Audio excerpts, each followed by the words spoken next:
예, 하나님의 말씀 예레미야 46장부터 보시겠습니다. 열국에 대하여 선지자 예레미야에게 임한 여호와의 말씀이라. 열국에 대한 이제 예언의 내용입니다. 하나님께서 선민국가에게 지금 언약을 하신 대로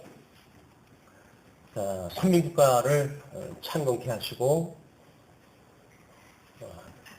그리고 풍족케 하시고 그 다음에 유숙케 하시고 회복하셨던 이 선민국가의 이 내용을 하나님께서 이 포로로 끌고 가는 궁극적인 어떤 그런 그 공기업이라고 한다면 이 선민국가를 에워싸고 있는 지금 열국에 대한 하나님께서 심판을 어떻게 하실 거냐에 대한 이야기죠. 이건 물론 사망 권세를 이기시고 이기실 예수 그리스도에 대한 이야기이기도 하고 예수님이 언약하셨던 대로 중명운된 교회를 통해서 지금 음부의 권세가 무너뜨리지 못하는 교회를 세우겠다고 했던 그 약속을 이루시는 내용으로 이제 부도가 잡혀져 있는 겁니다. 물론 우리는 지금 이 교회 시대를 살고 있는 성도들도 마찬가지로 이 성도들은 가장 음부의 공회가 지금 이제 우리를 공격을 또 하겠죠. 교회가 그렇게 되어지는 것만큼. 그래서 이거는 성경에서 밝혀진 거라고 한다면 이건 실질적인 성도들의 삶을 통해 가지고 오늘 우리들이 확인하는 그 내용을 어떻게 적용할 것인가에 대한 것이 한꺼번에 이제 연결이 되어질 겁니다. 그래서 지금 열국이 지금 뭐 여기서 한 10여 개국이 이제 등장을 했다 하는데 결국 뭐 7도 10각이니 뭐 이렇게 된 모든 짐승권세들에 대한 공격이 이스라엘 백성들 선민국가를 에워쌌던 이런 이 하나님께서 당신의 언약을 이루어 가시는 것을 극적으로 증명하시는 이 작업이 바로 열국을 들어가지고 모든 국제적 정세를 하나님이 기뻐하신 뜻을 따라서 섭렵신다는 거죠. 그렇다고 한다면 지금 우리들이 있는 교회도 마찬가지입니다. 모든 음부의 권세가 이제 뭐 이 모습 저 모습으로 해가지고 교회를 공격을 했다 해올 텐데 예수님이 오셨을 때로부터 시작되어지는 뭐 율법주의라든가 또는 세속주의라든가 또는 신비주의라든가 또는 이 성경을 마시사를 하려고 하는 어떤 자유주의적인 신학이라든가 이런 것들이 전부 음부의 권세로 등장을 하는 겁니다. 음부의 권세로 등장을 하는 건데 실질적인 성도들의 삶에 있어서는 이 음부의 권세가 이 문화라고 하는 걸로 이제 가장을 해서 우리들한테 접근이 되어지겠죠. 그래서 이 성도들의 거룩한 삶이 아니라 세속적인 문화에 우리가 빠져버린다고 한다면 끊임없이 음부의 권세에 우리가 홀로 좀 놓여져 있는 거예요. 그런데도 불구하고 우리가 이제 뭐 찬송을 불렀던 것처럼 어떤 그 갈증이 없다는 그 이야기는 전혀 이 어둠의 권세에 대한 것들을 우리가 밝히 보일 수가 없다는 겁니다. 이 공격이 뭔지를 모르니까 말씀으로 해서 어떤 갈증, 뭐 이 음부의 권세를 공격해오는 데에 대한 우리들의 어떤 그 마음의 심각함 이런 것들이 없다는 이야기는 결국 영적으로 해가지고 음부의 권세에 있어서 무감각하다는 이야기죠. 무감각하다. 그거를 이제 뭐 성경에서는 잔다 또는 뭐 여러 가지 그런 그 표현을 합니다. 그래서 성도가 깨어 있어야 될 이유는 바로 이 문화가 음부의 권세로 우리를 공격해 오기 때문에 그렇습니다. 이 문화는 우리들 얼마든지 이걸 호도할 수가 있죠. 이거는 우리들한테 매우 필요한 거고 좋은 거고 뭐 기독교인이라고 해가지고 이 문화를 떠나서 살 수 있느냐 뭐 이렇게 이야기를 하고 그러는데 사실은 이 문화는 철저하게 배격해야 되는 문화들이에요. 그렇지 않으면 이 문화가 무슨 오래전부터 뉴에이지 운동이라든지 이런 걸 통해 가지고 지금 뭐 가요라든가 뭐 이런 것들에 신을 배격하는 일들 이런 그 일들이 언급되어지고 있거든요. 그런 그 일은 이제 신을 부정하고 또는 사탄을 찬양하고 이런 것들이 일반 문화의 한 장르에 포함되어지는 음악 세계라든지 이런 데 이미 만연되어져 있는 거거든요. 그래서 아이들이 지금 뭐 열광하는 어떤 그런 뭐 텔레비전에 나오는 모든 그런 그 문화는 거의 음부의 권세에 아주 이 집약되어져 있는 세력들입니다. 사람들의 보고 매일 보잖아요. 텔레비전을. 매일 보는 것만큼 우리는 세뇌가 되어져 가는데 세뇌되어져 가는 것 자체를 인식을 못해요. 그리고 점점 그런 것들이 접촉이 많아지면 많아지는 것만큼 우리는 그거에 적응되어져 갑니다. 이 문화에 적응되어져 가요. 이 적응되어져 가는 것이 우리가 고착화 현상이라고 이렇게 이야기를 하는데, 이는 어떠한 죄든지 간에 이런 이 고착되어져 가는 이 삭방되어져 가는 이런 것들에 대하여 우리가 분별력이 없게 되어지면 우리는 소위 이 음부에 길들여져 가는 거예요. 길들여져 가는 거. 근데 길들여져 가는데 그건 몸에 익숙해져 가기 때문에 그게 불편하지 않아요. 너무 자연스럽고 너무 편하고 그래요. 이런 어떤 음부의 권세의 현대적 공격 방법을 우리가 지금 예레미야를 통해 가지고 포로로 끌려가게 되어진 이 지경에 지금 예레미야라고 하는 그 선지자를 통해 가지고 하나님께서 선민들한테 지금 위로의 말씀을 갖다 하신 거 아니에요. 지금 어떠한 지금 이 상황이 어떠한 위기에 있는지 하나님의 이 위기를 통해서 어떠한 그런 것 섭리를 갖다 해 가실 것인지 그냥 하나님의 선한 뜻이 무엇인가를 분별하기 위해서 지금 이스라엘 국가, 선민국가를 섭리해 가신단 말이죠. 그런데 이 하나님의 섭리해 가시는 뜻을 우리가 분별하지 못하게 되면 지금도 마찬가지죠. 우리 성도들이 영적 예배를 드릴 수가 없는 겁니다. 이 지금 문화라고 하는 이런 양상의 시대에 우리가 살아가고 있으면서 어떻게 하나님의 의로 말미암아 의롭다고 부름을 받고 거룩한 하나님의 자녀가 되어진 성도들이 영적 예배를 드리며 살아갈 것인가에 대한 문제는 이건 너무 지금 이게 직접적인 문제들이거든요. 그런데 거의 아마 모든 성도님들이 영적 예배에 대해서는 거의 무감각한 상태라고 보여집니다. 우리가 때로는 이제 큐티라든가 이런 걸 통해 가지고 나름대로 어떤 거룩한 생활을 추구해 가려고 그러는데 그것도 또 다른 음부 권세의 공격일 수가 있는 거예요. 성경 구절을 우리가 한 구절을 그걸 붙들고 하루를 살면서 마치 그 말씀에 의해서 내가 붙들려 산다는 이야기는 하나님의 이러한 섭리에 대하여 온전한 뜻을 알고 있는 게 아니죠. 우리는 하나님이 이렇게 해 가신다고 하는 걸 믿는 믿음으로 사는 사람들인데 하나님이 이렇게 섭리해 가신다고 하는 믿음이 아니라 내가 어떻게 붙들고 살아가는가에 대한 나의 믿음을 가지고 살아가게 되어지는 것이 잘못되어져 있는 성경 교육의 또 다른 오해예요. 그렇기 때문에 성경을 우리가 끊임없이 구도적으로 해가지고 이거는 하나님에 대한 이야기다. 하나님의 자기의 계시다. 그래서 하나님의 계시를 우리가 이렇게 확인함으로 해가지고 하나님은 과연 이렇게 하시기 위해서 오늘날 우리들에게 이런 그 위기도 주어졌고 이 위기는 끝내 하나님의 뜻을 섭리하시기 위한 선한 뜻을 이루어가시는 일이로구나. 이것이 만들어서야 이런 상황 속에서 우리는 주님의 위로를 받게 되어지는 거죠. 그러니까 말씀으로 위로를 받는다는 이야기는 하나님의 섭리를 깨닫지 못하고 위로를 받을 수가 없습니다.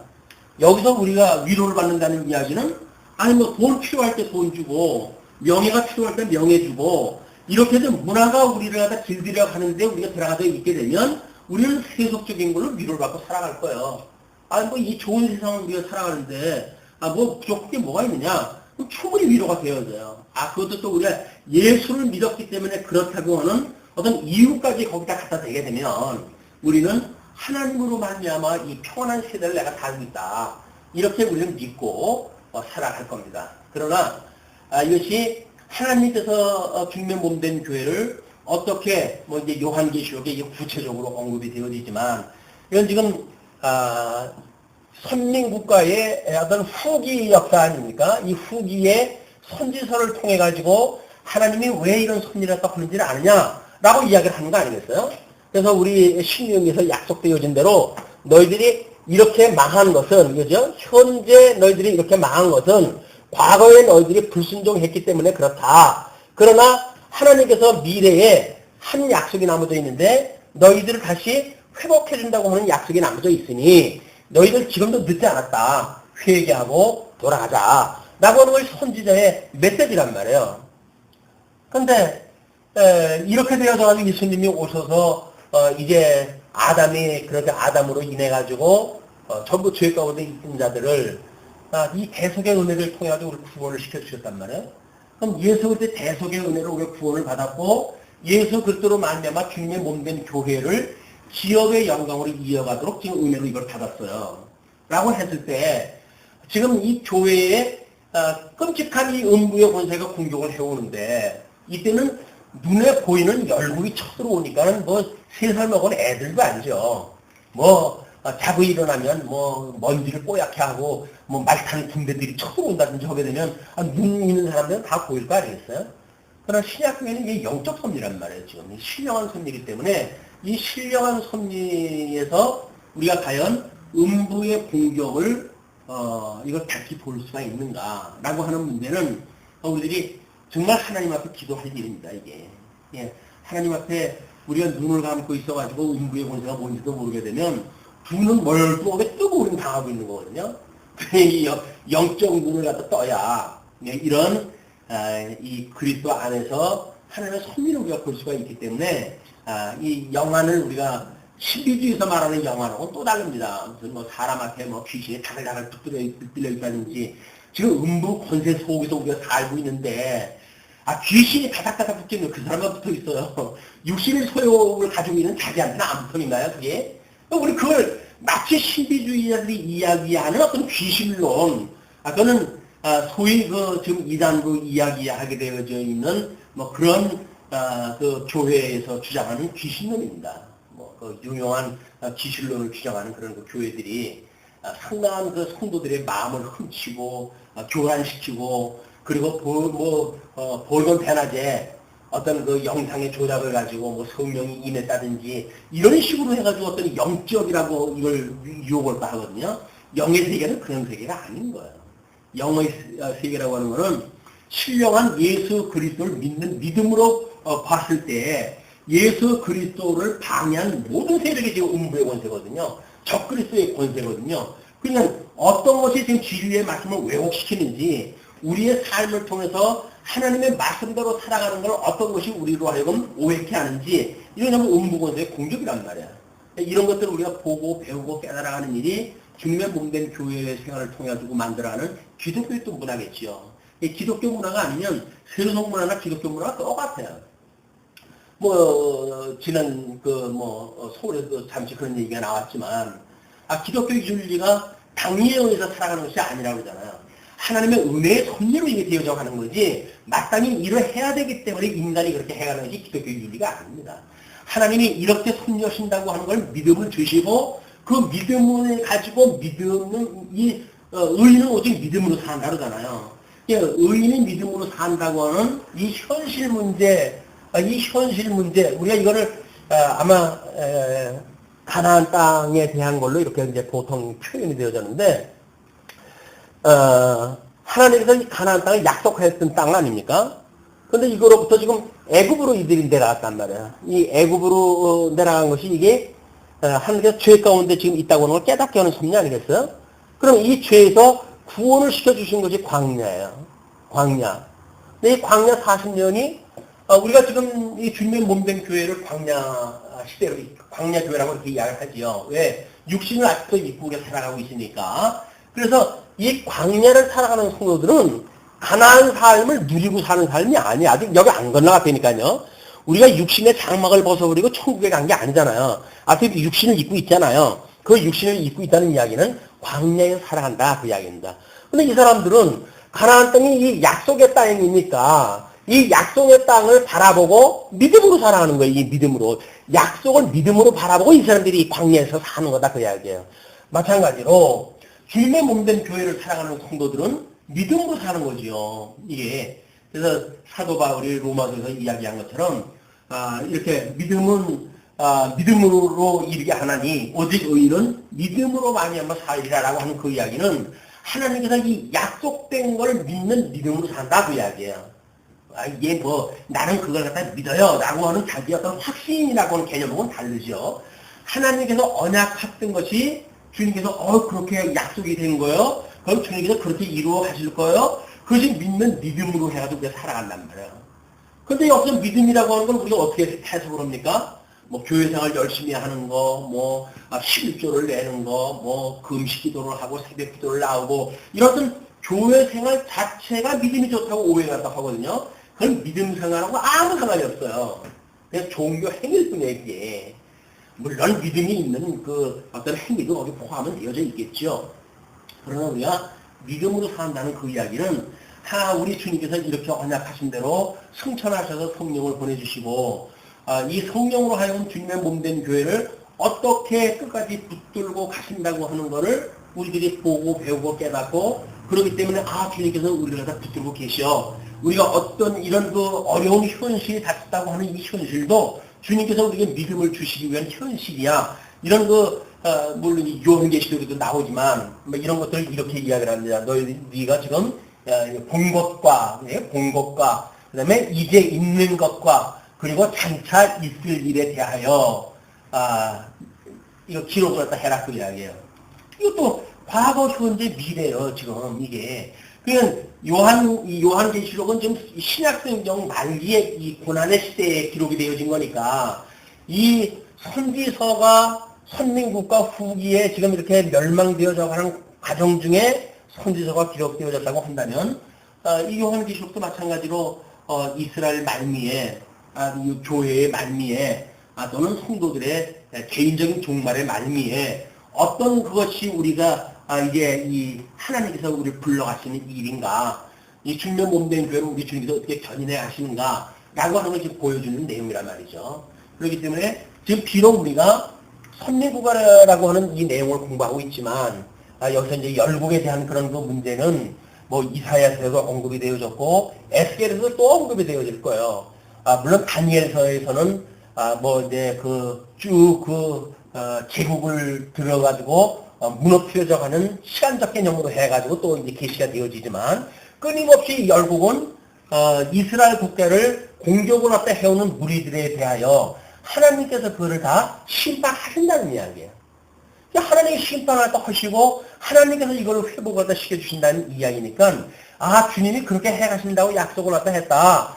선지자의 그런 그 메시지를 우리 듣고 믿으면 그렇게 이제 믿고 살아가겠죠. 얼마든지 나라가 이 포로로 끌려갈 수도 있어요. 그러나 주님께서 회복해 준다고 하는 이 회복을 우리는 믿고 그런 믿음으로 살아갈 수가 있는 것이다. 이 신약시대에도 마찬가지고 우리가 우리 신앙생활이라고 하는 그런 그 문제에서도 성도가 믿음으로 산다는 이야기는 하나님이 약속되어진 걸 우리가 하나도 인정하지 않고 믿지 않고 그걸 믿는다는 게 아예 안 되죠. 물론 협의적으로는 예수님이 오셔가지고 하신 걸 믿는 것도 믿음이에요. 그렇죠? 사도신경에 기록되어진 걸 믿는 것도 믿음이에요. 그러나 신약성경에 언급되어져 있는 모든 약속대로 이루어지고 있다고 하는 우리의 기록되어져 있는 계시의 내용을 우리가 그 믿는다고 하는 걸 광의적으로 이해를 해야 모든 서신서를 통해서 우리 예수님이 내가 너를 붙들고 있는 거야 라고 하는 걸 통해서 주님이 나와 함께 하셔. 지금도 주님께서 나로 하여금 이 믿음을 가지고 주 안에서 살아가게 하셔. 라고 하는 믿음을 가지고 우리가 신앙생활을 할 수가 있다는 얘기죠. 근데 이런 배경을 가지고 그러면 이제 내용은 열국에 대한 심판이니까 쭉 그냥 읽어 내려가게 되면 심판하는 내용이 다 소개가 되어지고 심판되어지는 그 내용만 이제 우리가 이해할 것이 아니라 그렇게 될 때 이 음부의 권세를 주님께서 어떻게 멸하는지 요한계시록의 짐승권세, 음료권세를 무적으로 쏟아 집어넣으시고 백마를 타고 입에서 그 칼이 날선 그런 그 금을 가지고 음부의 권세를 물리치시는 우리 그리스도를 우리가 보게 되어지고 그분으로 만나면서 우리가 이제 새하늘과 새 땅이 도래온다고 하는 걸 믿는단 말이죠. 그러면 아직은 우리가 새하늘과 새 땅에 들어간 건 아니잖아요. 그러나 이 사람들이 새하늘과 새 땅에 이 가나안 땅에 들어가지 않고도 믿음으로 살았던 것처럼 우리가 비록 어려운 현실 속에 살아가고 있지만 새하늘과 새 땅이 약속되어진 땅이기 때문에 그냥 피 오고야 만다. 나가는 믿음을 가지고 지은 죄를 가지고 우리가 해석을 해야지. 이 땅에서 잘 먹고 잘 사는 걸 가지고 자꾸 믿음으로 본다든지 이렇게 되면 새하늘 새 땅 올 필요 없죠. 여기서 뭐 잘 먹고 잘 사는데 그 나라가 올 필요가 뭐가 있어요. 새하늘과 새 땅은 이쪽에서 이루어지는 것이 전부 보통인 거예요. 사실은. 여기서 신령한 세계를 누려야 되는데 육신의 소욕이 있기 때문에 모두 괴로운 거예요.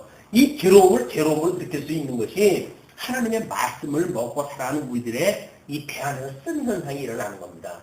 말씀을 듣게 되면 뭐 입에서는 달지요. 복음으로 해가지고 주님께서 다 하신다고 하니까 얼마나 달아요. 아, 주님께서 다 하는데 나는 뭐 이제는 믿음만 가지고 살아가면 돼. 근데 믿음으로 살아가는 일이 얼마나 고난이에요? 현실 가운데 정말 이거 우리를 얼마나 뭐 이기고 뭐 현실 속에서 고난을 주는 삶인데 이 말씀을 믿고 산다는 삶 자체는 고난인 거예요. 믿음으로 사는 어떤 그 믿음의 자체는 하나님께서 해가시는 일이니까 입에 달 수밖에 없어요. 그러나 이 말씀을 먹고 살아간다고 했을 때는 철저히 예수 그리스도와 함께 죽는 삶 아닙니까? 예수 그리스도와 함께 고난을 받는 삶 아니에요? 예수 그리스도와 함께 영화만 받으면 되나요? 영화는 하나님 나라가 받으시면 되지. 예수 그리스도 안에서 우리 육신을 살아가고 있을 때는 끊임없이 예수 그리스도의 고난에 참여하는 문제다. 우리가 얼마나 낮아지고 그러기 위해서 우리가 뭐 아까 찬송도 그런 찬송을 불렀지만 복음을 증거한다는 이야기는 결국 뭡니까? 아니 내가 낮아져야 복음이 증거가 되어지는 거지. 나를 한껏 높여놓고 복음을 증거한다고 하면 다른 사람들이 그 복음을 듣고 믿는다고 그러겠어요? 아이고 너나 잘 믿어라 그러면 그러고 말겠죠. 그러나 우리가 정말 예수 그리스도의 심정이 되어져 가지고 어떻게 예수 그리스도와 한 몸을 이루었다고 하는 사실이 신약 성경에 게시되어져 있는 것만큼 이해가 되어지고 믿어지고 그래서 그런 이 예수 그리스도의 것으로 거룩화되어져 가는지 이런 것들이 기독교 문화로 드러나는 것이다. 자, 그러면 이 46장 그 1절이 열국에 대하여 선지자 예레미야에게 임한 여호와의 말씀이니라. 애굽을 논한 것이니 곧 유다 왕 요시야의 아들 여호야김 제4년에 유브라데 하숫과 갈그미스에서 바벨론 왕 느부갓네살에게 패한 애굽 왕 바로누고의 군대에 대한 말씀이라. 그러니까 이거는 지금 앞에서 이야기했던 거고 시대적인 그런 그 관계는 없는 겁니다. 지금 이거는 지금 46장서부터 지금 우리가 보기에는 52장까지 열국에 대한 보수 예언이라고 그러지 않았어요. 그러니까 열국에 대한 보수 예언을 갖다 하시기 위한 하나님의 편집에 대한 이런 그 섭리가 여기 포함되어 있는 거예요. 그냥 단순한 역사의 기술이 아니다. 순서에 따라서 연도에 따라서 해가는 어떤 그런 이 질방향으로서의만 계시가 아니라 하나님의 의미를 부여하시기 위해서 공시적인 의미를 가지고 예레미야서를 기록하게 하셨다. 이렇게 보시면 됩니다. 물론 예레미야는 시간 세계 속에 살던 사람이기 때문에 시간 세계를 통해 가지고 계시를 했지요. 그러나 이 예레미야가 이 예레미야서를 기록할 때에는 자기 연대별로 자기 생애에 나타났던 어떤 예언의 내용을 그대로 쓴 것이 아니라 하나님께 감동을 받아가지고 지금 왜 선민들한테 이 예언을 하게 하셨는가 라고 하는 이 성령의 감동을 받아가지고 기록을 했단 말이에요. 그렇기 때문에 이 세례 요한이 자기가 경험한 것하고의 시간 개념하고는 다른 개념이다. 그렇게 보시면 되겠죠. 그러니까 다시 이제 요시야의 아들 뭐 여호야김도 나오고 지금 그러는 거예요. 지금 바라누고 군대에 대한 말씀이라 너희는 큰 방패, 작은 방패를 예비하고 나가서 싸우라. 큰 방패는 맨 앞에 포진을 갖다 하고 있는 사람으로 해가지고 전신을 커버할 수 있는 방패입니다. 우리 가끔 이제 뭐 전쟁 고대 전쟁 같은데 모습을 보게 되면 큰 방패를 앞에 두게 되면 그 방패로 해가지고 맨 앞에서 이제 그걸 방어를 하고 작은 방패라고 하는 거는 이제 자기 상반신만 방어할 수 있는 거예요.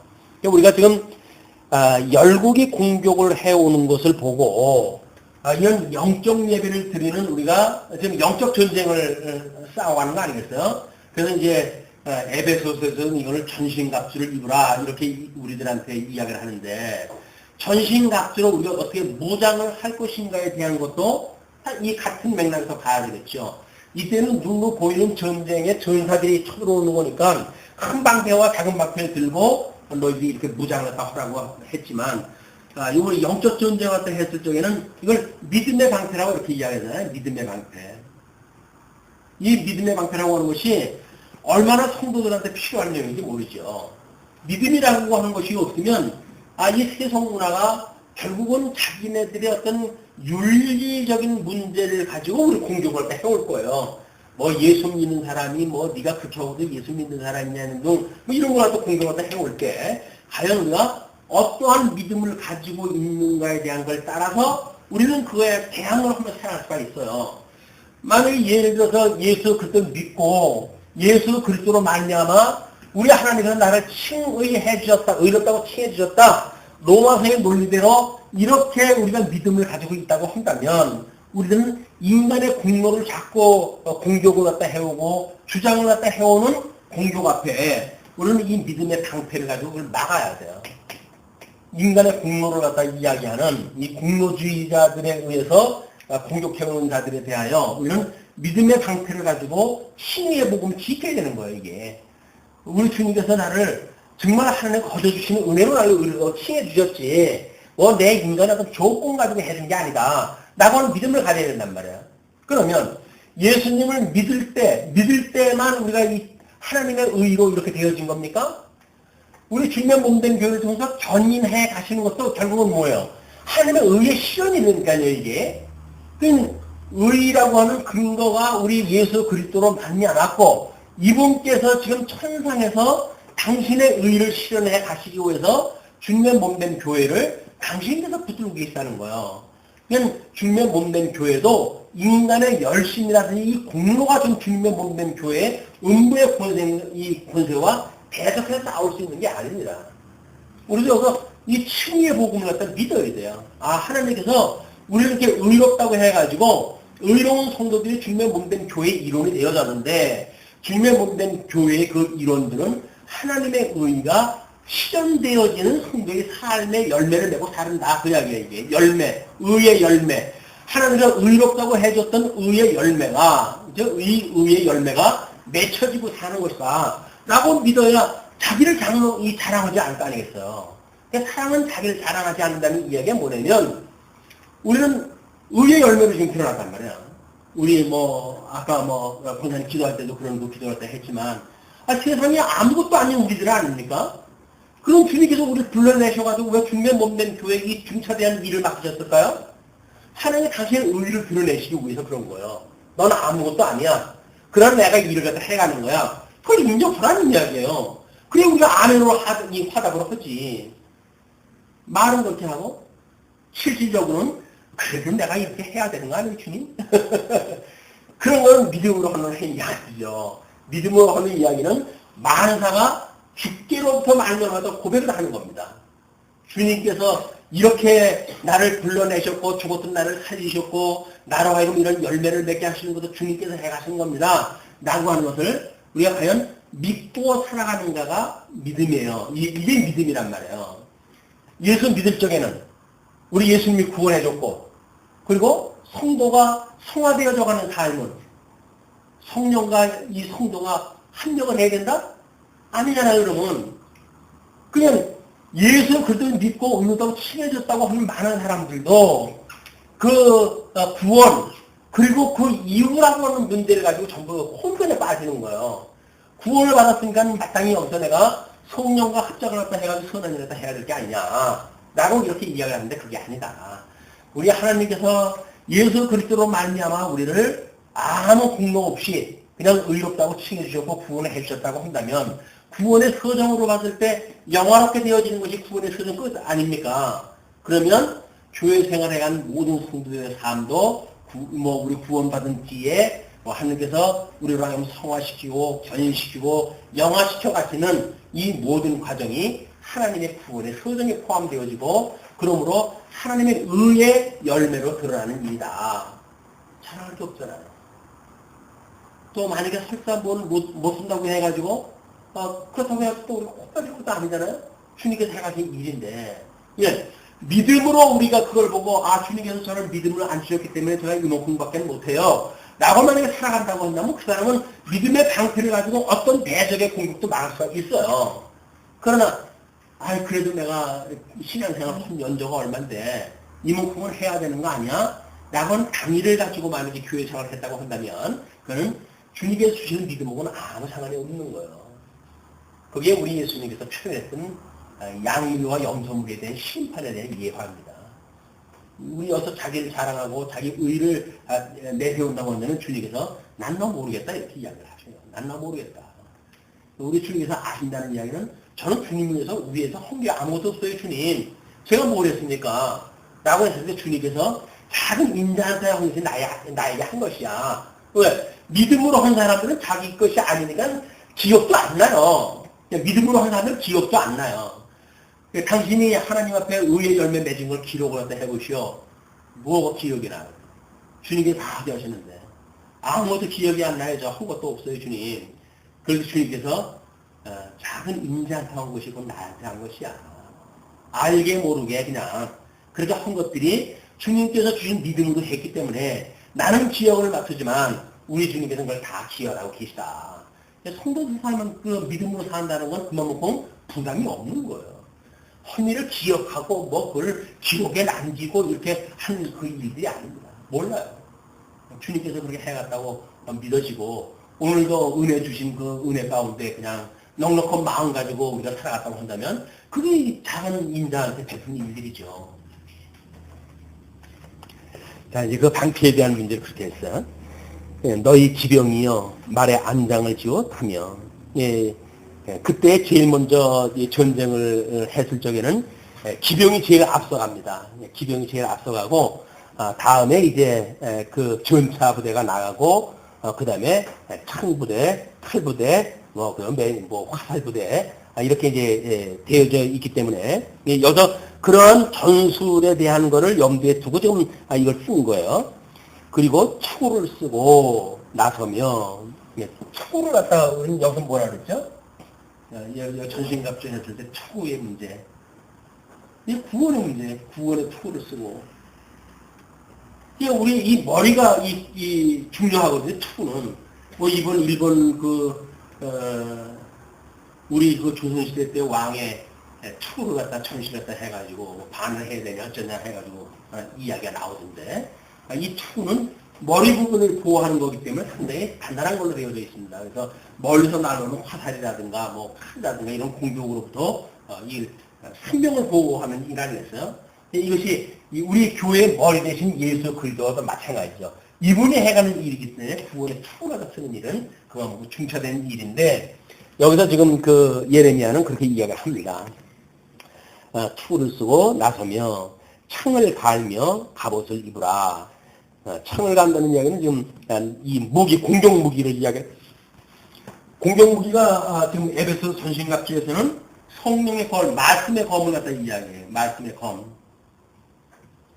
근데 공격을 갖다 할 적에는 하나님의 말씀을 모르면 공격할 수가 없어요. 수비는 얼마든지 그래도 할 수가 있어요. 근데 이 말씀으로 해가지고 이게 어떤 사람들이 공로를 주장할 때 해온다든가 이렇게 했을 적에 우리는 말을 못해요. 말은 내가 아는 것 같은데 그게 한 거 알 수는 없네. 그것이 말씀의 검이었기 때문에 기도할 일입니다. 말씀의 검을 가지고 그렇게 공격해오는 자들에 대하여 여호와께서 가라사대 내가 본즉 그들이 놀라 물러가며 그들의 용사는 패하여 급히 도망하며 뒤를 돌아보지 아니하면 어찌 민고 두려움이 그들의 사방에 있음이로다 하셨나니. 우리 도망가다가 뒤를 돌아다볼 수 있을 정도면 여유가 있는 사람들이에요. 꽁지가 빠지게 도망가는 사람은 뒤 돌아볼 시간도 없어요. 특히 그 짐승들이 이렇게 공격을 갖다 해오게 되면 그걸 쳐다보면은 공격자가 바로 뒤에 있을 것 같아서 못 쳐다봐요. 그래가지고 안 보게끔 해서 도망가는 것이 36개인데 지금 이 사방에 두려움이 가득 깔려져 있게 되면 뭐 그 사람들이 전의가 이미 상실되어진 거 아니에요.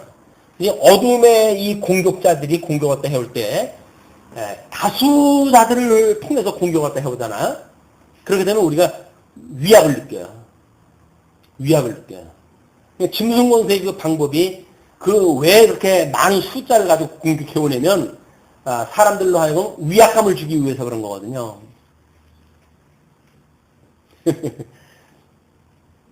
재판을 받으러 가는데 강의실로 가득 목사 장로들이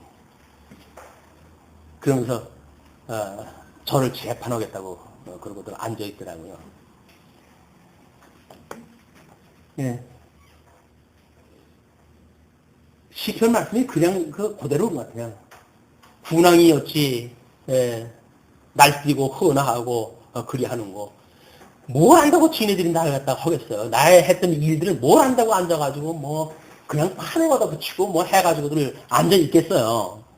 그러나 그들이 자연 그렇게 해가는 것이 뭔가 옳다고 생각하는 게 그런 거 아니겠어요? 예, 그걸 갖다 보면서 웃음밖에 안 나오죠.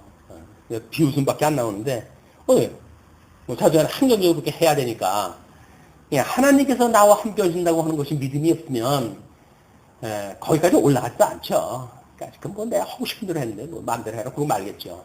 그러나, 현, 제도권 아래서 뭐 재판, 소집이 되어졌으니까, 올라가야 할 수밖에 없잖아요. 뭐 내 마음대로 해가지고 안 간다고 해가지고 뭐라고 할 사람도 없어요. 그러나, 오라고 해서 다 갔고, 자기네들이 내려준 그런 것들을 해가지고 전부 기록에다 남겨놨죠. 제가 나중에 이걸 가지고 한번 아니라고 하는 걸 이야기해야 될까라고 꽤나 많은 갈등을 했죠. 그러나 내가 이런 사람들하고 싸워서 모르냐. 내 인생 거기다 소진시킬 만큼 내가 시간도 많은 사람이 아니고 그렇다고 한다면 어차피 지네들이 나하고 같이 살기 싫다고 그러니까 그럼 뭐 너희들은 너희들이 살고 나는 나이대로 살면 되지. 그래가지고 그냥 접었죠. 이게 하나님 앞에서 싸울 때 숫자가 많은 자들 어떤 문화가 이렇게 쓸고 들어오잖아요. 그럴 땐 문화가 이거는 세속적인 거야. 이거는 주님이 기뻐하시는 뜻이 아니야. 라고 방어하는 것이 그렇게 만만한 거 아니에요. 왜? 훌러가지고 옆에 사람도 그렇게 살고 다 그렇게 사는데 그게 아니라 그러면 옆에 사람이 당장 나한테 너만 잘났냐? 그럼 나하고 뭐 나는 그럼 뭐란 말이냐 해가지고 을끈했다고 덤벼들 거 아니겠어요. 차마 그렇게 못하는 거예요. 같이 살던 사람하고 을끈 어떻게 사나요? 그냥 을끈치 않으려면 옆에 사람하고 최소한도 보조는 맞춰줘야 될 거 아니에요. 그래 너 네 가는 거 그거 맞다. 뭐 나도 뭐 다 같은 세상에 그렇게 사는 거 아니야? 뭐 더불어 살아갈 수밖에 없는 거예요. 그게 아니라고 한다면 모든 끈을 끊어버리는 아픔이 따라와야 돼. 이게 죽는 일이에요. 어떤 조직으로부터 죽는 일이고 세속으로부터 죽는 일이고 우리가 어떤 그런 그 인연의 끈으로부터 끊어지는 일이고 죽는 일이란 말이에요. 근데 이 인연의 끈이라고 하는 것이 뭐 불교에서 말하는 것처럼 뭐 치마 우리 이 옷만 스쳐도 뭐 수억 년의 뭐 그런 세월을 두고 만들어진 인연이라고 그러는데 그 인연이 보통 인연입니까? 이거 만만한 거 아니에요. 그걸 끊고 산다는 건 쉽지가 않습니다. 어떻게 끊어요, 이걸? 눈이 뒤집혀져가지고, 뭐, 사랑의 눈이 멀어가지고 부모하고 연을 끊으면 모를까. 그러면, 사랑이라고 하는 육적인 사랑을 가져도 부모하고 연을 끊는다고 하는 용기가 생기는데, 하나님의 사랑을 우리가 깨닫고, 하나님의 사랑으로 살아간다고 하면서도, 그런 인연에 대하여 우리가 겁을 내고 있다고 한다면 우리는 다시 한번 이 믿음의 실제에 대해서 우리가 한번 검토를 해볼 필요가 있다.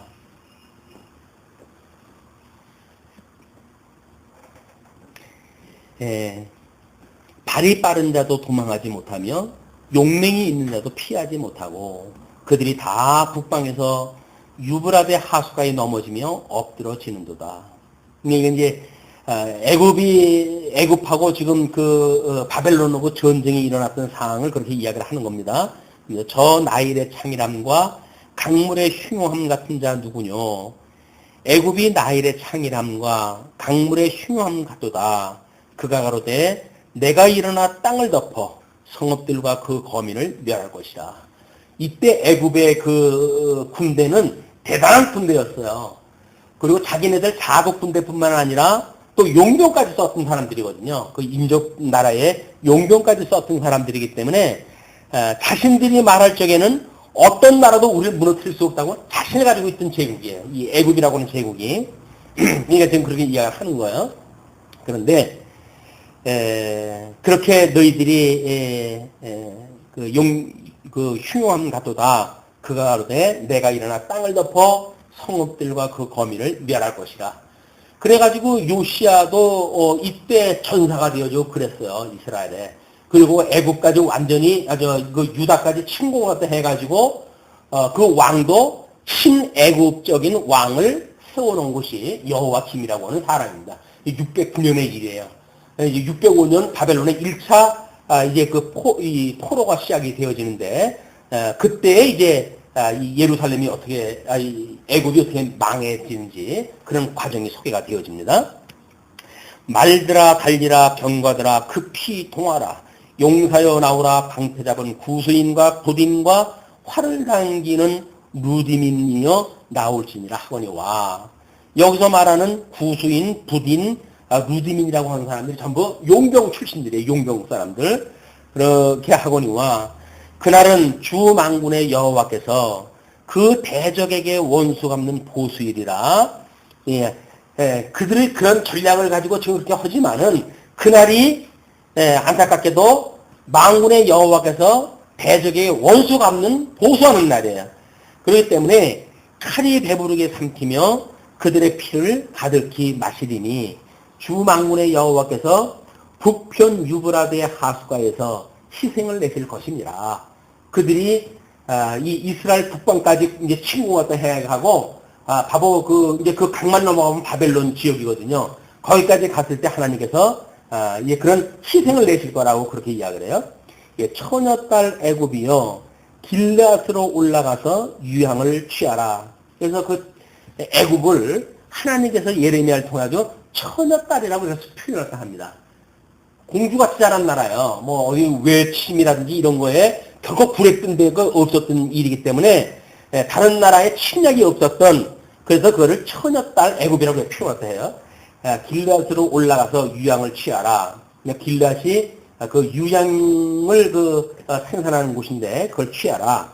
내가 많은 의약을 쓸지라도 무효하여 낫지 못하리라. 그 치료제에 쓰는 유향을 너희들이 그렇게 가지고 많은 치료 행위를 한다 할지라도 거기서 날 수가 없다는 거예요. 왜? 네 수치가 열방에 들렸고 내 부르짖음은 땅에 가득하였나니 용사가 용사에게 부딪혀 둘이 함께 엎드러졌음이니라. 그래서 그 애굽은 물론이고 애굽을 지원하는 군대까지 다 멸망되어질 것이 지금 이제 언급이 되어져요. 그러면서 이제 13절서부터 느부갓네살에 의한 애굽의 멸망을 예언했다 하는데, 바벨론 왕 느부갓네살이 와서 애굽 땅을 칠 일에 대하여 선지자 예레미야에게 이르신 여호와의 말씀이라. 이제 그 지금까지가 애굽의 어떤 그런 용맹스러움, 위용 이런 거였다고 한다면 13절서부터는 그런 막강한 어떤 군대를 가지고 있다 할지라도 그 이야기예요. 주님께서 내려와 가지고 너희를 치게 되면 너희들은 멸망받는다, 그 이야기 아니었어요? 이번에 10년 만에 무기를 갖다가 그 위용을 자랑을 갖다 한다고 해서 행진을 갖다 하고 그랬어요. 근데 그걸 가지고 지금 이북이 우리의 이런 전술 필요한 모든 무기를 보고 까불지 마라 이렇게 해가지고 이제 대통령이 한마디 했잖아요. 하나님을 모르는 사람들은 무기의 어떤 비교를 가지고 전쟁의 승부를 따지려고 그러지요.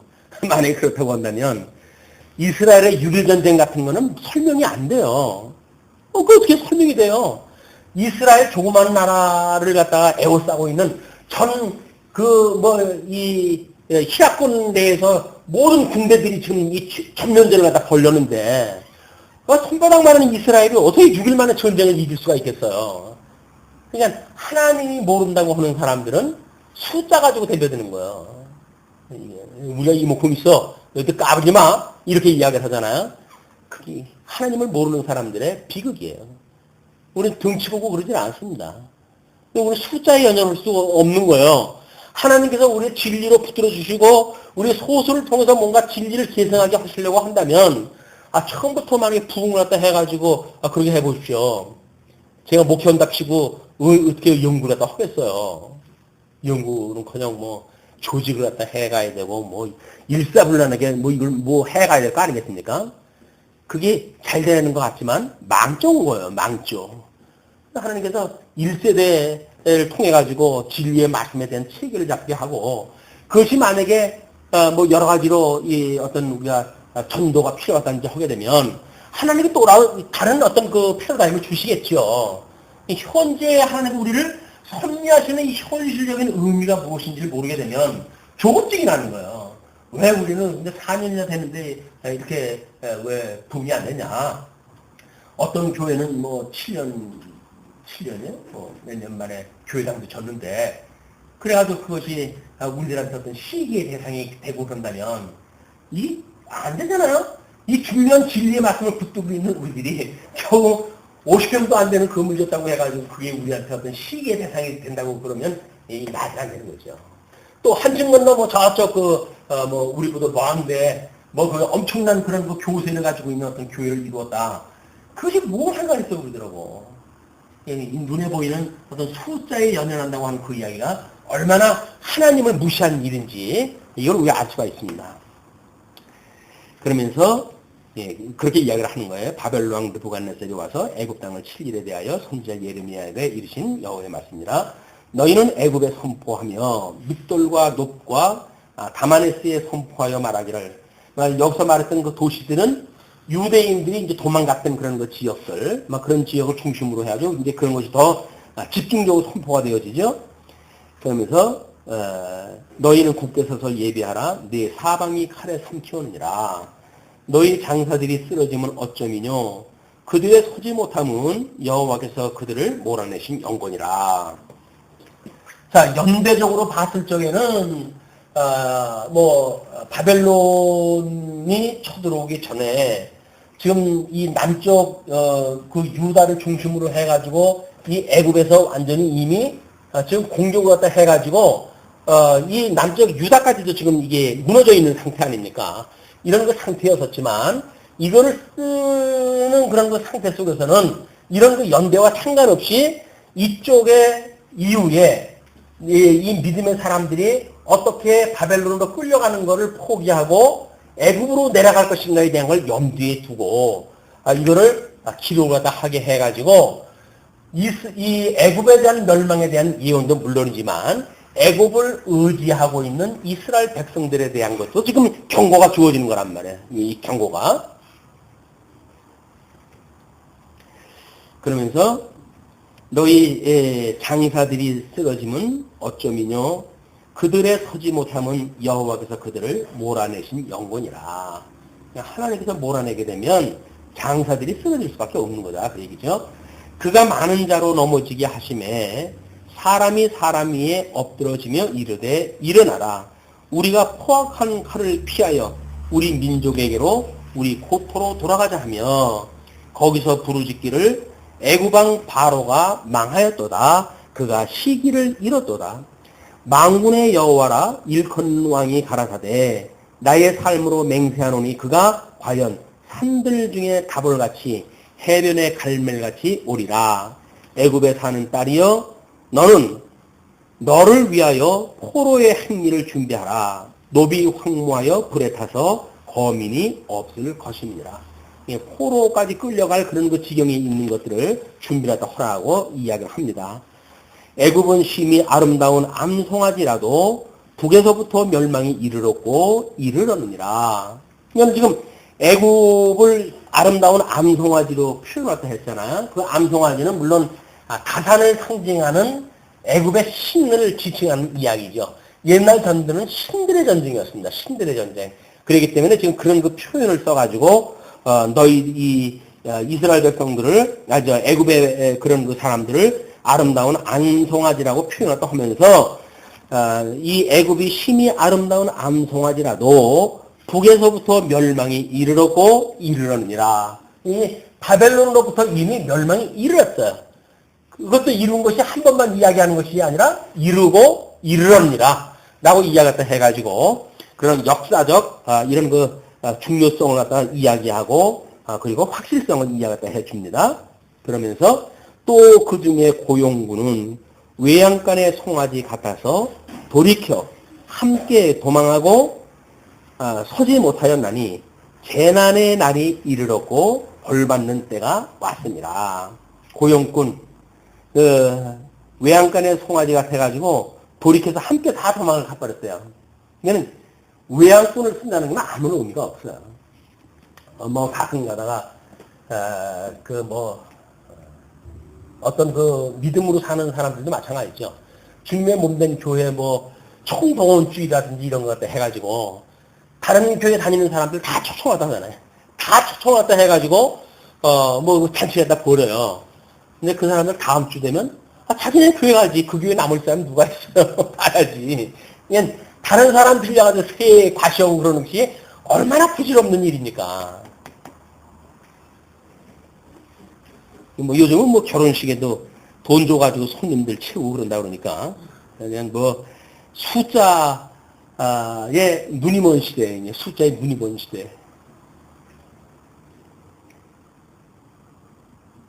애굽의 소리가 뱀의 소리 같으니 이는 그들의 군대가 벌목하는 자 같이 도끼를 가지고 올 것입니다. 그 애굽 군대가 워낙 강한 군대로 이제 이렇게 지칭이 됐으니까 그거를 숲같이 표현했다 했어요. 그 숲인데 지금 이 북쪽으로부터 공격을 갖다 해오는 바벨론에 대한 그런 위용은 도끼를 가지고 벌목하는 자로 비유했다 했어요. 그러니까 아무리 많은 나무도 그 도끼로 벌목하는 자들에서 다 실어질 거니까 그렇게 설명을 합니다. 나 여호와가 말하노라 그들이 황충보다 많고 계수할 수 없으므로 조사할 수 없는 그의 수풀을 찍을 것이라. 이 황충보다 많다라고 했을 때 그 메뚜기 떼가 쳐들어 오는 걸 이렇게 사진을 찍어놨는데 그냥 하늘이 까매요. 어떻게 이 메뚜기 떼들이 날라오는지. 그 메뚜기 떼가 한번 지나가게 되면 곡물이 나는 게 아무것도 없대요. 그냥 모든 나무들이 이파리까지 다 없어버려요. 무섭습니다. 이게 숫자가 그렇게 무서운 거예요, 이게. 메뚜기 떼가 몇 마리 있을 적엔 사람들이 잡잖아요. 집사람이 단백질 공급하느라고 메뚜기를 잡아가지고 튀겨줬어요. 이건, 몇 마리 있을 적엔 잡죠. 그러나 만약에 그것이 한 100마리가 떼져가지고 급습을 갖다 해온다고 그러면은 아마 꽁지가 빠지게 도망갈 거려. 몇 마리 안 되니까 잡으려고 그러는 거예요. 지금 이런 표현입니다. 그들이 황충보다 많고 계수할 수 없으므로 조사할 수 없는 그의 수풀을 찍을 것이라. 딸 애굽이 수치를 당하여 북방 백성의 손에 부침을 입으리로다. 어디도 외침을 당한 바가 없었는데 급기야 북방 백성들의 손에 부침을 받게 되어진다. 이런 수치가 없는 거죠. 이때 딸들은 전부 이제 그렇게 되면 노비로 끌려가야 되고 전부 그렇게 끌려가야 될 판이고 그렇습니다. 나 만군의 여호와 이스라엘의 하나님이 말하노라. 보라 내가 노의 아몬과 바로와 애굽과 애굽신들과 왕들과 바로와 및 그를 의지하는 자들을 벌할 것이다. 그래서 선민국가 너희 백성들이 예레미야를 통해 가지고 바벨론으로 잠시 도망가 있으라고 이렇게 이야기를 했더니 그 포로에 순순히 응하라고 그랬더니 너희들이 하나님의 말씀을 어기고 애굽을 의지한다고 그러는데 그거는 하나님께 이렇게 멸하게 되어진다. 이걸 보여주시는 이야기죠. 내가 그들의 생명을 찾는 자의 손, 곧 바벨론 왕 느부갓네살의 손과 그 신하들의 손에 붙이리라. 그럴지라도 그 후에는 그 땅이 여전히 사람 살 곳이 되리라. 여호와의 말이라. 그래서 한 40년 에스겔에서인가는 여기서 40년간 이제 이런 애굽의 그 침략이 이루어진다고 이렇게 이야기를 하는데 40년 만에 회복이 되어진다고 그렇게 이야기를 합니다. 어쨌거나 일시적으로 이제 이런 현상이 이제 오게 되어진 내용을 우리가 확인하다 해봤습니다.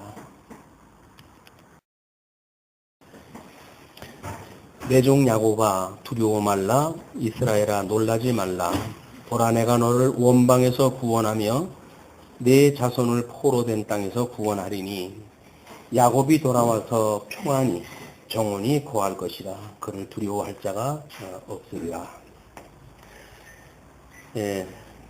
흩어졌던 이스라엘 백성들을 포로된 땅으로부터 구원하다 하시겠다. 그러니까 너희는 두려워할 자가 없으니까 나 여호와가 말하노라 내 종 야곱아 내가 너와 함께 하나니 두려워 말라 내가 너를 흩었던 그 열방은 다 멸할지라도 너는 아주 멸하지 아니하리라. 내가 너를 공도로 징책할 것이요 결코 무죄한 자로 여기지 아니하리라. 일단 구원을 하실 거로 이제 말씀을 하시면서 무죄한 자로 여기지는 않겠다고 이렇게 이야기를 하십니다. 그러면서 47장에 넘어가게 되면 이제 블레셋에 대한 보수에 대한 내용이 소개가 되어집니다.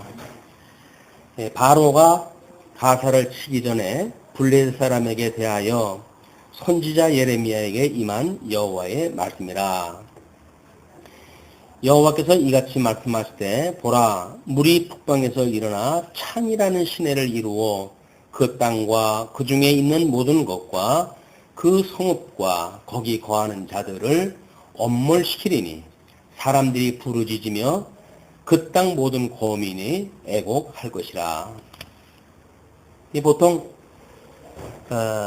불이 타면 구할 것이 있어도 물난리가 나게 되면 거질 게 하나도 없답니다. 그만큼 이 물이 휩쓸고 내려간 그런 곳에는 우리가 잔재를 찾을 수가 없을 만한 그런 일인데 그렇기 때문에 지금 그 블레셋에 대한 심판의 내용을 북방에서 일어나 창이라는 시내를 이루어 가지고 그 땅과 그 중에 있는 모든 것 또 그 성과 거기에 거하는 자들을 엄물시키겠다 이렇게 이야기를 합니다. 그때 사람들이 부르짖으며 그 땅 모든 거민이 애곡할 것이라. 지금 팔레스타인으로 해가지고 나머져 있는 이 블레셋 민족은 끈질기게 그 유다를 괴롭혔던 그런 나라입니다. 그렇기 때문에 하나님께서 지금 이 블레셋에 대한 심판을 하시는 이런 내용은 이스라엘 남쪽 유다 그들을 괴롭힘을 당했던 남쪽 유다한테는 그렇게 단손시킬 수가 없을 거예요. 그런 멸망에 대한 모습을 힘센 것에 굽치는 소리와 달리는 병거 바퀴에 울리는 소리에 아비의 손이 풀려서 그 자녀를 돌아보지 못하리니. 그러니까 공격해오는 그 소리에 아비가 손이 풀려가지고 자녀를 돌아보지 못하게 되어지는 그런 아주 위급사항을 이렇게 표현을 합니다. 그러면서 이는 블레셋 사람을 진멸하시며 두로와 시돈에 남아있는 바 도와줄 자를 다 끊어버리시는 날이 이름이라. 그냥 결국 하나님께서 이쪽에 블레셋이 지금 이 남쪽 유다의 이제 이쪽 서남편 쪽으로 해가지고 블레셋이 있고 베네기아라고 해가지고 두로와 시돈의 이 지역은 서북방 쪽에 있는 지역입니다. 여기는 무역을 중심으로 한 나라이기 때문에 돈이 꽤 많아요.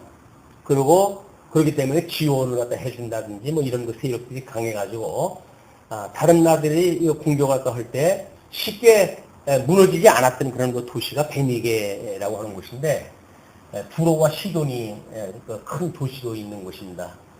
그런데 물론 지금 블레셋도 이것이 해양 세력이라고 이렇게 이야기를 하거든요. 과거에 이 해양 세력들이 가나안 땅에 들어와 가지고 차지한 나라다 이렇게 이야기를 합니다.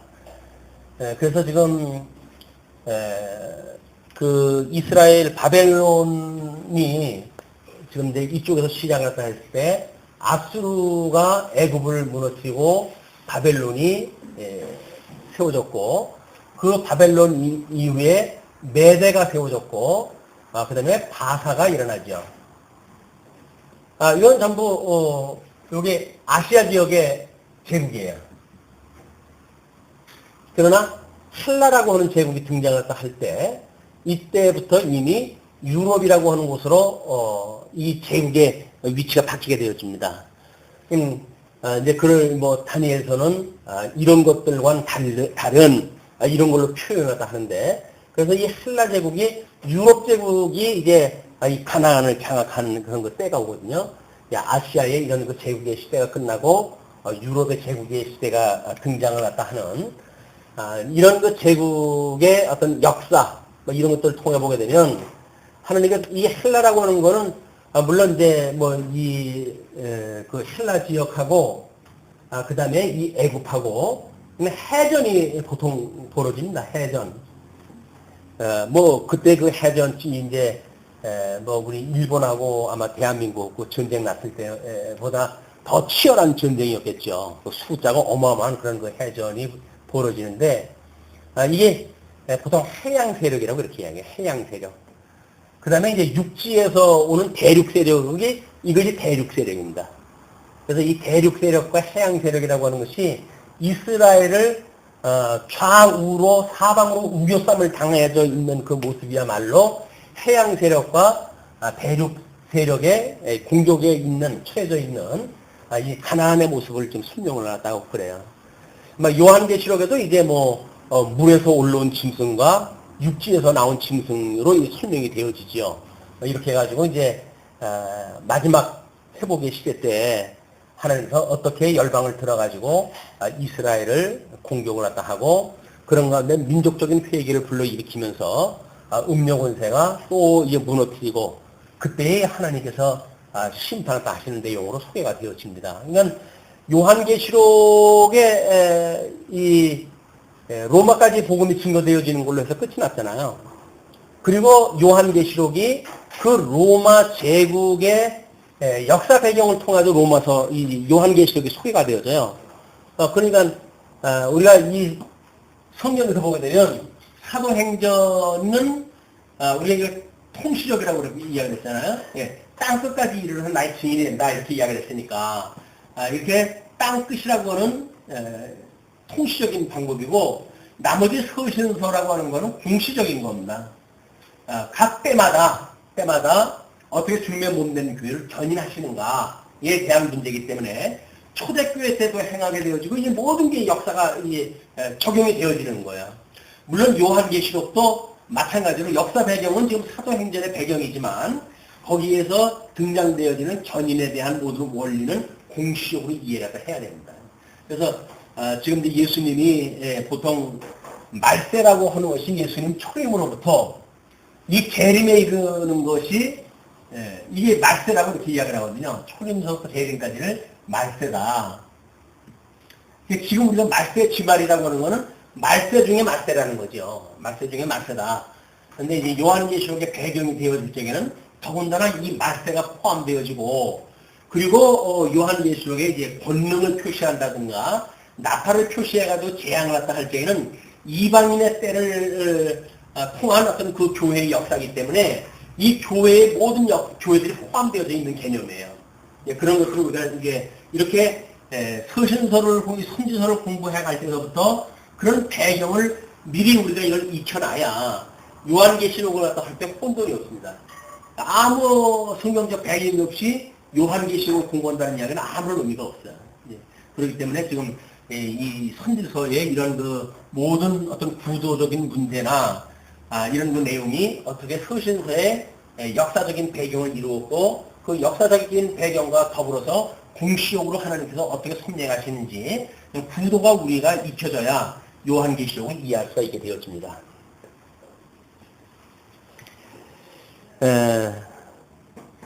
거기에 이제 끊어지는 끊어버리시는 날이 이름이기 때문인데 여호와께서 갑돌섬에 남아있는 블레셋 사람을 멸하시리라. 하나님께서 그 남쪽 유다를 공격하고 못 살게 했던 그 바벨론을 아수르를 하나님께서 다 쓸어버리시겠다는 이야기죠. 그러면 가사가 삭발되었고 아스글론과 그들에게 남아있는 평지가 멸망되었나니 내가 내 몸 배기를 어느 때까지 하겠느냐. 우리 사도 바울이 예수 믿는 사람들을 잡으려고 그 다메섹 도상에 이르렀을 때 예수님께서 내가 지금 무슨 일을 갖다 하는지 네가 아느냐. 그래서 네가 그 그 배를 갖다 차는 그런 그 일들이 오히려 너를 상하게 하는 일이다. 이렇게 설명하다 하거든요. 그러니까 택한 백성들을 공격하는 자들은 결국은 스스로가 자기가 망할 길을 가는 거예요. 그래서 이 하나님의 사랑하는 자를 건드리는 것이 가장 미련한 자들입니다. 교중에서도 마찬가지죠. 하나님의 사랑하시는 자를 시기하고 미워하고 질투하는 일은 결국 자기가 하나님의 사랑으로부터 뭔가 멀어져 있다고 하는 걸 지금 드러내는 일이기 때문에 자기가 망하는 거예요. 자기가 망하는 거예요. 이런 하나님의 뜻을 모르게 되면 우리는 교중에서 다른 사람을 미워하고 시기하고 질투하면서도 그게 뭔지를 모르고 살아가요. 그리고 그것이 마치 그냥 우리가 믿음 생활을 잘한다고 생각하다 하는데 다른 사람이 봐가지고 아는 것이 아니라 본인이 그렇게 보면 아는 거예요, 이게. 하나님의 이 몸된 그런 그 교회의 교중의 사람들인데 어떻게 성도가 성도를 비난하고 후욕으로 보고 그럴 수가 있겠어요. 그렇게 하는 일은 자기가 지금 그리스도와 뭔가 이렇게 거리가 떨어져 있기 때문에 어떤 상황인지 파악이 안 되는 겁니다. 이게 어둠 속에 빠져가지고. 이런 것들을 파악을 하는 그런 것들이 우리가 영적 예배를 통해서 끊임없이 익힌 공부를 우리 이거 익혀 나가야 되는데 뭐 이런 좀 어느 정도 공부해가지고 다 썼다고 보니까 익힌 공부할 시간이 있어야죠. 이미 다 선생이 다 해버렸으니까. 그래서 우리는 많은 사람의 선생이 되어질 것이 아니라 이제 그 영적 예배를 드리는 익힌 공부, 하나님의 말씀을 묵상하고 거기서 우리의 삶을 반추하는 이런 그 우리 성도의 신앙생활이 매우 중요한 때다. 여호와의 칼이여 내가 언제까지 쉬지 않겠느냐. 내 집에 들어가서 가만히 쉴지어다. 여호와께서 이를 명하신즉 어떻게 쉬겠느냐. 아스글론과 해변을 치려 하여 그가 명정하였느니라. 결국은 하나님께서 이제 그 블레셋까지도 다 공격할 것으로 해가지고 지금 이 애굽의 바로 위에 지금 이 블레셋을 지금 이야기를 하고 다음에 이제 연결되어지는 게 모압이에요. 모압. 지금 이 이스라엘 땅에 모압과 암몬족이 이제 있는데 그 모압과 암몬에 대한 그 심판을 다 마찬가지로 합니다. 그래서 지금 남쪽 유다를 에워싸고 있는 블레셋, 애굽, 모압, 암몬, 베네기아 이런 쪽으로 해가지고 나중에 이쪽에 이제 뭐 바벨론도 다 마찬가지죠. 둘러싸고 있는 지금 열국에 대한 심판을 하나님께서 차례차례 지금 기술을 갖다 해가셔요. 그러면 우리를 에워싸고 있는 우리 성도들의 삶을 봤을 때 우리 성도를 에워싸고 있는 가장 이런 공격들이 있을 거예요. 이거를 하나님께서 하나하나 멸하시는 것들이 우리 눈에 보여야 하나님이 나와 함께 하신다고 하는 것이 믿어지고 그 가운데 위로가 만들어지고 그래야 우리가 소망을 가지고 믿음 생활이 계속할 수가 있게 되어지는데 말씀으로 해서 이것이 보이지 않게 되면 내가 우겨쌈을 당해져 있는 것처럼 보이는 거예요. 사는 초가요. 어딜 봐도 헤어날 길이 없어요. 이리 봐도 뭐 길이 막혔고 저리 봐도 길이 막혔고 그렇게 보여요. 그러나 이 하나님의 말씀을 비춰서 보았을 때 하나님은 스스로 성도들의 그 열국, 성도들을 에워싸고 있는 모든 고난에 대한 문제를 하나님 스스로 이걸 제거시켜 가신다. 그걸 믿는 것이 믿는 성도들의 심령 상태를 평강이라 이렇게 이야기를 합니다. 그래서 끊임없이 우리 성도들에 대해서 우리 서신서에 설명하는 것이 우리 아버지 하나님과 그 다음에 주 예수 그리스도로 조차 은혜와 평강이 너에게 있을지어다. 여기 뭐 수많은 넘실대는 파도들이 있고 뭐 세파가 공격해오고 그러겠죠. 그러나 이 하나님을 믿는 그 믿음으로 하나님이 나와 함께 하시고 그분께서 우리의 모든 대적을 멸해 주신다고 하는 그 믿음이 성도들로 하여금 은혜와 평강 중에 거하게 한다. 이것이 믿음으로 사는 성도들의 이 심령 상태야. 심령 상태. 우리가 예수님과 함께 있고 예수님을 믿는다고 하는 건 뭘로 증거가 되어지는가? 그냥 이 은혜와 평강이 늘 있는 거예요.